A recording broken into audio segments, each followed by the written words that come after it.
As a follow-up to today's webinar, I'd like to answer a few questions that people had. And again, thank you for your time that you've continually come to us for your answers and for some of your guidance.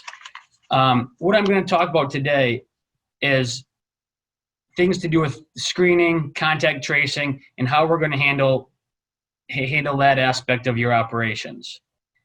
So first, I know we've talked about this in the past, but if you're taking daily temperature checks, you're prohibited from keeping those records.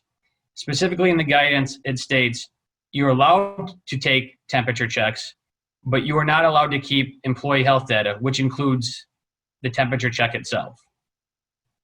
So the information that you should be keeping is your acknowledgement that you reviewed the attestations by each employee or each visitor, and that should be it.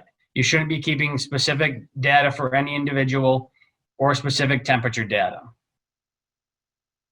Also, if there's a positive case, when we're talking about our contact tracing, we've all developed different plans on how we're going to handle that. But again, it must be clear that you need to work with your local health department. They are going to guide the process. The health department is going to tell you who you need to contact, if anyone, and the process for your employee to come back to work. For example, it may be that there's only 10 days left from symptoms and the employee can come back at that time. They may tell you that based on their information, you don't need to notify any other employees because under their definition, there was not close or proximate contact to that individual. So make sure you are working with your local health department to determine how detailed you're going to be with your contact tracing and to make sure you're following the proper protocols. And finally, there's many questions about the travel advisory, and we've touched on it many times, but there's just one thing I want to touch on quickly, and that is the travel to restricted states.